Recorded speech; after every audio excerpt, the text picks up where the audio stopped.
ಬೆಂಗಳೂರಿನ ಶ್ರೀರಾಂಪುರದಲ್ಲಿರುವ ಉನ್ನಿಕೃಷ್ಣನ್ ಮನೆ. ಇನ್ನು ಉನ್ನಿಕೃಷ್ಣನ್ ಮನೆ ಮೇಲೆ ಕೇರಳ ಎಸ್ಐಟಿ ಪೊಲೀಸರ ದಾಳಿ. 4 ಎಸ್ಐಟಿ ಅಧಿಕಾರಿಗಳ ತಂಡದಿಂದ ಪರಿಶೀಲನೆಯನ್ನ ಮಾಡಿದ್ದಾರೆ. ತಿರುವನಂತಪುರದಲ್ಲಿ ಉನ್ನಿಕೃಷ್ಣನ್ ಬಂಧಿಸಿದ್ದ ಪೊಲೀಸರು. ಇನ್ನು ಶಬರಿಮಲೆ ಅಯ್ಯಪ್ಪ ಸ್ವಾಮಿ ದೇಗುಲದ ಚಿನ್ನ ಕಳವು ಕೇಸ್ಗೆ ಸಂಬಂಧಪಟ್ಟಂತೆ ಈಗಾಗಲೇ ಆರೋಪಿ ಪೋಟಿ ಉನ್ನಿಕೃಷ್ಣನ್ ಮನೆ ಮೇಲೆ ಎಸ್ಐಟಿ ಅಧಿಕಾರಿಗಳು ರೇಡ್ ಮಾಡಿದ್ದಾರೆ. ಬೆಂಗಳೂರಿನ ಶ್ರೀರಾಂಪುರದಲ್ಲಿರುವ ಉನ್ನಿಕೃಷ್ಣನ್ ಮನೆ ಮೇಲೆ ಕೇರಳ ಎಸ್ಐಟಿ ಅಧಿಕಾರಿಗಳು ದಾಳಿಯನ್ನ ಮಾಡಿರುವಂತದ್ದು. 4 ಎಸ್ಐಟಿ ಅಧಿಕಾರಿಗಳ ತಂಡದಿಂದ ಪರಿಶೀಲನೆ. ಇನ್ನು ತಿರುವನಂತಪುರದಲ್ಲಿ ಉನ್ನಿಕೃಷ್ಣನನ್ನ ಪೊಲೀಸರು ಬಂಧಿಸಿದ್ದಾರೆ. ಶಬರಿಮಲೆ ಅಯ್ಯಪ್ಪ ಸ್ವಾಮಿ ಚಿನ್ನ ಕಳವು ಕೇಸ್ಗೆ ಸಂಬಂಧಪಟ್ಟಂತೆ ಆರೋಪಿ ಪೋಟಿ ಉನ್ನಿಕೃಷ್ಣನ್ ಮನೆ ಮೇಲೆ ಎಸ್ಐಟಿ ಅಧಿಕಾರಿಗಳು ಈಗಾಗಲೇ ದಾಳಿಯನ್ನ ಮಾಡಿರುವಂತದ್ದು. ಈತ 2019ರಲ್ಲಿ ಶಬರಿಮಲೆ ದೇವಸ್ಥಾನದಲ್ಲಿ ಚಿನ್ನ ನಾಪತ್ತೆಯಾಗಿತ್ತು. ಶಬರಿಮಲೆ ದೇಗುಲ ಮುಂಭಾಗದ ಶಿಲ್ಪಗಳಿಂದ ಈತ ಚಿನ್ನವನ್ನ ಕಳವು ಮಾಡಿದ್ದ. ತಿರುವನಂತಪುರದಲ್ಲಿರುವ ಉನ್ನಿಕೃಷ್ಣನನ್ನ ಈಗಾಗಲೇ ಪೊಲೀಸರು ಕೂಡ ಬಂಧಿಸಿದ್ದಾರೆ. ಇನ್ನು ಶಬರಿಮಲೆ ಅಯ್ಯಪ್ಪ ಸ್ವಾಮಿ ದೇಗುಲದ ಚಿನ್ನ ಕಳವು ಕೇಸ್ಗೆ ಸಂಬಂಧಪಟ್ಟಂತೆ ಆರೋಪಿ ಪೋಟಿ ಉನ್ನಿಕೃಷ್ಣನ್ ಮನೆ ಮೇಲೆ ಎಸ್ಐಟಿ ಅಧಿಕಾರಿಗಳು ಈಗಾಗಲೇ ರೇಡ್ ಮಾಡಿದ್ದಾರೆ. ನೀವು ಕೂಡ ದೃಶ್ಯಾವಳಿಯಲ್ಲಿ ನೋಡ್ತಾ ಇರಬಹುದು.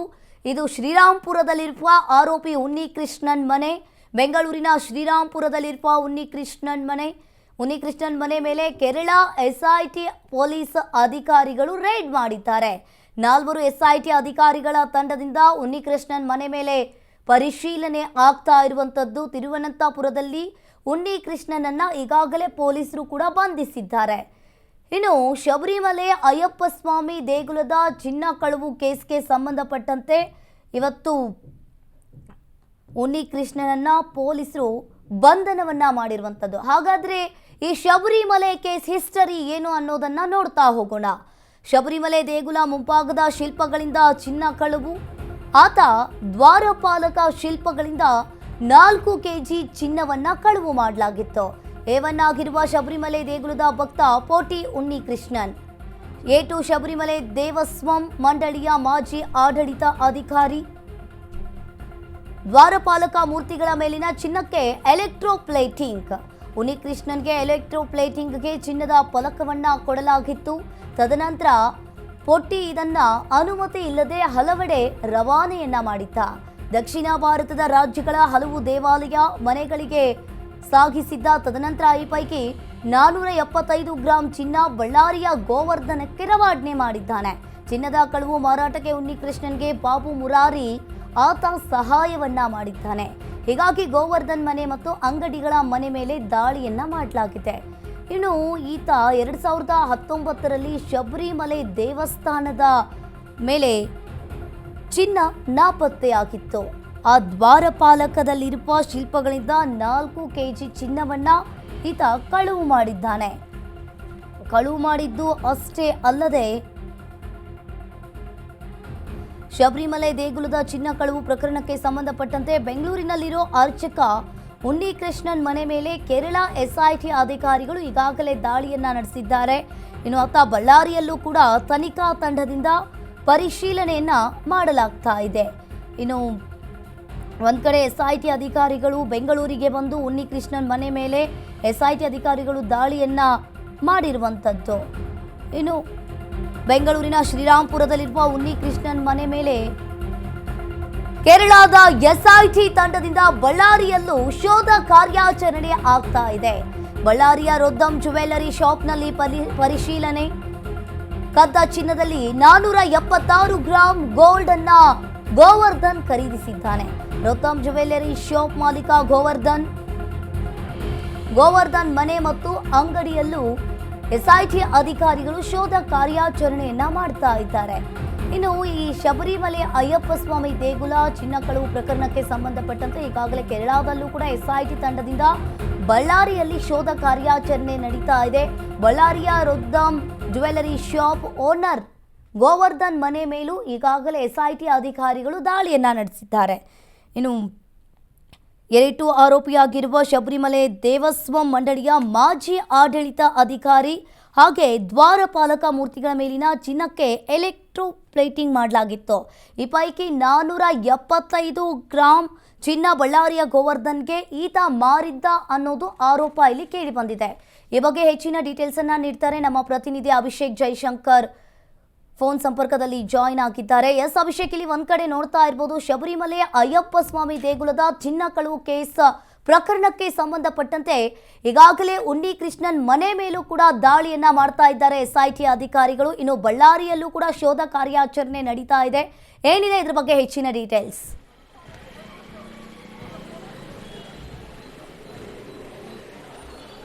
ಎಸ್ 2019ರಲ್ಲಿ ಈ ಒಂದು ಘಟನೆ ನಡೆದಿದೆ. ಅಂದ್ರೆ 4 kg ಚಿನ್ನಾಭರಣವನ್ನ ಶಬರಿಮಲೆ ದೇವಸ್ಥಾನದಿಂದ ಕದ್ದಿದ್ದಾನೆ ಅನ್ನುವಂತಹ ಒಂದು ಆರೋಪ ಹಿನ್ನೆಲೆಯಲ್ಲಿ ಉನ್ನಿ ಕೃಷ್ಣನ್ ಮತ್ತೆ ಮುರಾರಿ ಬಾಬು ಅನ್ನುವಂತಹ ಇಬ್ಬರು ವ್ಯಕ್ತಿಗಳನ್ನೇ ಎಸ್ಐಟಿ ಅಧಿಕಾರಿಗಳು ಬಂಧನವನ್ನ ಮಾಡ್ತಾರೆ.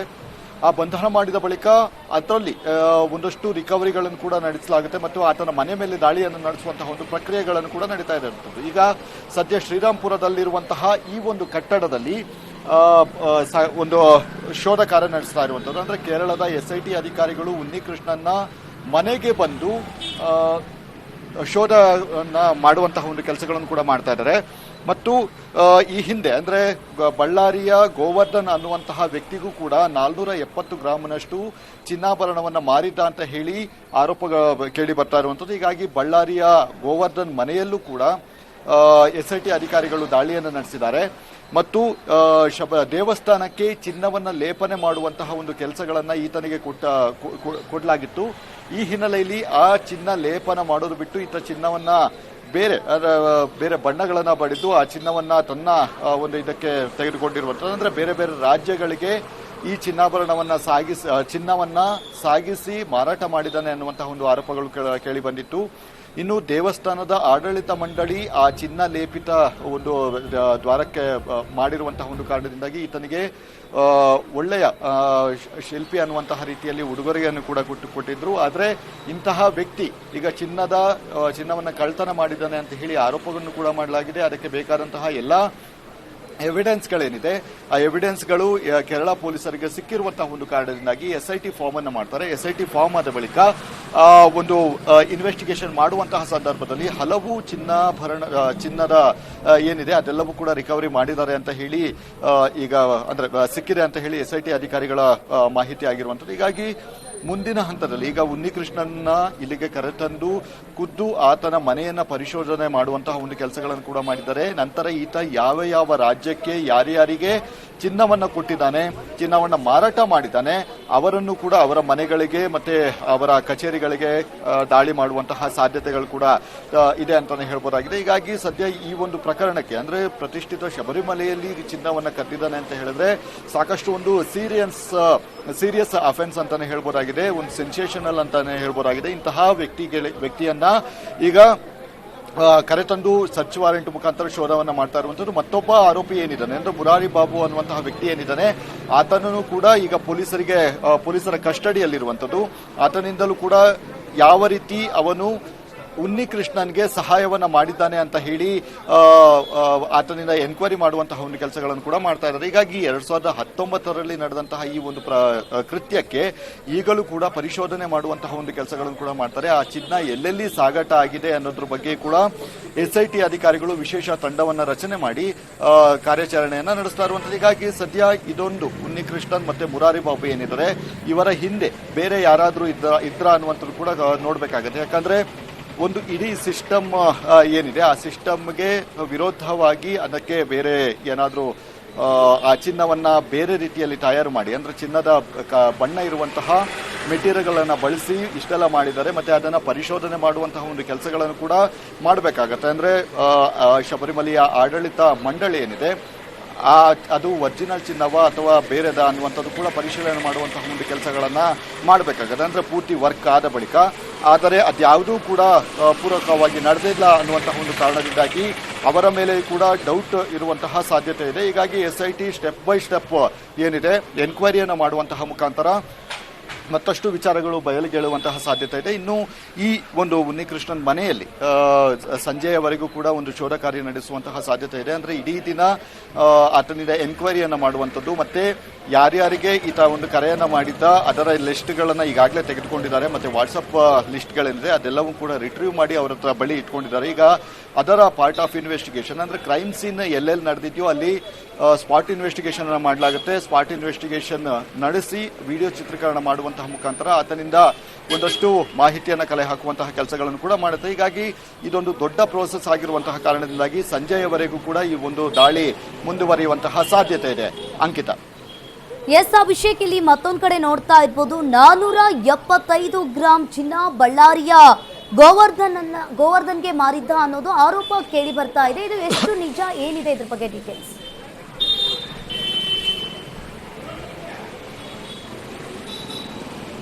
ಎಸ್, ಈಗಾಗಲೇ ಬಳ್ಳಾರಿಯ ಗೋವರ್ಧನ್ ಕೂಡ 200 ಸಮಥಿಂಗ್ ಏನು ಚಿನ್ನ ಏನಿದೆ ಅದನ್ನ ಮಾರಾಟ ಮಾಡಿರುವಂತದ್ದು ಆತನೇ ಒಪ್ಕೊಂಡಿದ್ದಾನೆ. ಅದೇ ರೀತಿಯಾಗಿ ಈ ರೀತಿಯಾದಂತಹ ವ್ಯಕ್ತಿಗಳು ಅಂದ್ರೆ ದೇಶದ ವಿವಿಧ ರಾಜ್ಯದಲ್ಲಿಯೂ ಕೂಡ ಇರುವಂತಹ ಒಂದು ಕಾರಣದಿಂದಾಗಿ ಅವರ ಮನೆಗೂ ಕೂಡ ಮುಂದಿನ ಹಂತದಲ್ಲಿ ದಾಳಿ ನಡೆಸುವಂತಹ ಸಾಧ್ಯತೆಗಳು ಕೂಡ ತೀರಾ ಹೆಚ್ಚಿದೆ ಅಂತಾನೆ ಹೇಳ್ಬೋದಾಗಿದೆ. ಇದೊಂದು ಸಾಕಷ್ಟು ಗ್ಯಾಪ್ ಆಗಿರುವಂತಹ ಕಾರಣದಿಂದಾಗಿ ಆ ಚಿನ್ನವನ್ನ ನಾಶ ಮಾಡುವಂತಹ, ಅಂದ್ರೆ ನಾಶ ಅಂತ ಹೇಳಿದ್ರೆ ಅದನ್ನು ಕರಗಿಸಿ ಬೇರೆಡೆ ಮಾರಾಟ ಮಾಡಿರುವಂತಹ ಸಾಧ್ಯತೆಗಳು ಕೂಡ ತೀರಾ ಹೆಚ್ಚಿರುವಂತಹ ಕಾರಣದಿಂದಾಗಿ ಅತಿ ಶೀಘ್ರವಾಗಿ ಅವರ ಮನೆ ಮೇಲೆ ದಾಳಿಯನ್ನು ನಡೆಸಬೇಕಾಗಿತ್ತು. ಆದರೆ ಇಷ್ಟೊಂದು ಡಿಲೇ ಯಾಕೆ ಮಾಡಿದ್ರು ಅನ್ನುವಂಥದ್ದು SIT ಅಧಿಕಾರಿಗಳಿಗೆ ಗೊತ್ತಾಗಬೇಕಾಗಿದೆ. ಆದರೆ ಈಗ ಸದ್ಯದ ಮಟ್ಟಿಗೆ ಈತ ಯಾರ್ಯಾರಿಗೆ ಈ ಚಿನ್ನವನ್ನ ಮಾರಾಟ ಮಾಡಿದ್ದ ಅದೆಲ್ಲದರ ಡೀಟೇಲ್ಸ್ಗಳನ್ನು ಕಲೆ ಹಾಕಿ ಅವರ ಬಳಿ ಹೋಗಿ ಅವರನ್ನ ಎನ್ಕ್ವೈರಿ ಮಾಡುವಂತಹ ಕೆಲಸಗಳನ್ನ, ಮತ್ತೆ ಅಂದಿನ ದಿನದ ಸಾಂದರ್ಭಿಕ ಸಾಕ್ಷಿಗಳು ಅಂತ ಏನು ಹೇಳಲಾಗುತ್ತೆ, CCTVಗಳಾಗಿರಬಹುದು, ಫೋನ್ಗಳಾಗಿರಬಹುದು, ಅದೆಲ್ಲವನ್ನು ಕೂಡ ಅದರ ಡೀಟೇಲ್ಸ್ಗಳನ್ನು ಕಲೆ ಹಾಕಿ ಅದರ ಎನ್ಕ್ವೈರಿ ಮಾಡುವಂತಹ ಕೆಲಸಗಳನ್ನು ಕೂಡ ಮಾಡ್ತಾರೆ. ಅಂದ್ರೆ ಫೋನ್ನಲ್ಲಿ ಅಂದಿನ ದಿನ, ಅಂದ್ರೆ ಈತ ಯಾವಾಗ ಆರೋಪಿ ಏನಿದ್ದಾನೆ ಆತ ಯಾವಾಗ ಹೇಳಿದನೋ ಅಂದಿನ ದಿನದ ಫೋನ್ ಕರೆಗಳನ್ನ CDRಗಳನ್ನು ತೆಗೆದುಕೊಳ್ಳಲಾಗುತ್ತೆ ಮತ್ತು ಆತ ಇಲ್ಲಿಗೆ ರೀಚ್ ಆಗಿದ್ದ ಅನ್ನೋದಕ್ಕೆ ಒಂದು ಬೇಕಾದಂತಹ CCTVಗಳಾಗಿರಬಹುದು ಅದೆಲ್ಲವನ್ನು ಕೂಡ ಕಲೆ ಹಾಕುವಂತಹ ಒಂದು ಕೆಲಸಗಳನ್ನ SIT ಅಧಿಕಾರಿಗಳು ಈಗಾಗಲೇ ಮಾಡಿರುವಂತಹ ಕಾರಣದಿಂದಾಗಿ ಅವರಿಂದಲೂ ಕೂಡ ಕ್ಲಾರಿಫಿಕೇಶನ್ ಅನ್ನು ತೆಗೆದುಕೊಳ್ಬೇಕಾಗಿದೆ. ಈಗ ಬಹುತೇಕ 4 kg ಚಿನ್ನಾಭರಣ ಏನಿದೆ ಸಂಪೂರ್ಣವಾಗಿ ಬೇರೆ ಮಾರಾಟ ಆಗಿರುವಂತಹ ಸಾಧ್ಯತೆ ತೀರಾ ಹೆಚ್ಚಿರುವಂತಹ ಕಾರಣದಿಂದಾಗಿ ಅದನ್ನ ಸಾಂದರ್ಭಿಕ ಸಾಕ್ಷಿಗಳ ಮುಖಾಂತರವೇ ಈ ಪ್ರಕರಣವನ್ನು ತನಿಖೆ ನಡೆಸಬೇಕಾದಂತಹ ಒಂದು ಅನಿವಾರ್ಯತೆ ಈಗ ಸದ್ಯದ ಮಟ್ಟಿಗೆ ಇದೆ. ಇನ್ನು ಇಷ್ಟರ ಮಟ್ಟಿಗೆ ಅಂದ್ರೆ ಇಷ್ಟು ದಿನದ ಬಳಿಕ ಈಗ ಮಾಡ್ತಾ ಇರುವಂತಹ ಕಾರಣದಿಂದಾಗಿ ಹಲವು ಸಾಕ್ಷಿಗಳು ನಾಶ ಆಗಿರುವಂತಹ ಸಾಧ್ಯತೆಗಳು ಕೂಡ ತಳ್ಳಿ ಹಾಕುವಂತಿಲ್ಲ. ಹೀಗಾಗಿ ಮತ್ತೊಂದು ಉನ್ನಿಕೃಷ್ಣನ್ ಮತ್ತೆ ಮುರಾರಿ ಬಾಬು ಏನಿದ್ದಾರೆ ಇವರು ಯಾವ ರೂಪದಲ್ಲಿ ಆ ಚಿನ್ನವನ್ನ ಮಾರಾಟ ಮಾಡಿದ್ರು ಅನ್ನೋದು ಕೂಡ ಇಲ್ಲಿ ಬಹು ಮುಖ್ಯವಾಗುತ್ತೆ. ಯಾಕಂದ್ರೆ ಚಿನ್ನದ ಲೇಪನ ಮಾಡುವಂತಹ ಸಂದರ್ಭದಲ್ಲಿ ಅದನ್ನ ಗಟ್ಟಿಗಳ ಮುಖಾಂತರ ಕರಗಿಸಿ ಮಾಡಲಾಗುತ್ತೆ. ಆ ಗಟ್ಟಿಗಳ ರೂಪದಲ್ಲಿ ಅವರು ಒಂದು ಚಿನ್ನವನ್ನ ಮಾರಾಟ ಮಾಡಿದ್ರ ಅಥವಾ ಬೇರೆ ರೀತಿಯಲ್ಲಿ ಅವರು ಚಿನ್ನವನ್ನು ಕೊಟ್ಟಿದ್ರ ಅನ್ನುವಂಥದ್ದು ಕೂಡ ಇಲ್ಲಿ ಎನ್ಕ್ವೈರಿಯಲ್ಲಿ ಗೊತ್ತಾಗಬೇಕಾಗುತ್ತೆ. ಆದರೆ ಕೇರಳ SIT ಅಧಿಕಾರಿಗಳು ಅದೆಲ್ಲವನ್ನು ಕೂಡ ಪರಿಶೀಲನೆ ನಡೆಸಿಯೇ ನಂತರದ ಕೊನೆಯ ಹಂತದ ತನಿಖೆ ಅನ್ನುವಂತಹ ರೀತಿಯಲ್ಲಿ ತನಿಖೆಯ ಭಾಗವಾಗಿ ಈ ದಾಳಿಯನ್ನು ನಡೆಸಿರುವಂತಹ ಒಂದು ಕೆಲಸಗಳನ್ನು ಕೂಡ ಮಾಡಿದ್ದಾರೆ. ಹೀಗಾಗಿ ಸದ್ಯ ಮುಂದಿನ ಹಂತದ ಈ ಒಂದು ತನಿಖೆ ತೀವ್ರಗೊಳ್ಳುವಂತಹ ಸಾಧ್ಯತೆ ಇದೆ. ಅಂಕಿತಾ. ಥ್ಯಾಂಕ್ ಯು ಅಭಿಷೇಕ್, ನಿಮ್ಮೆಲ್ಲ ಮಾಹಿತಿಗೆ.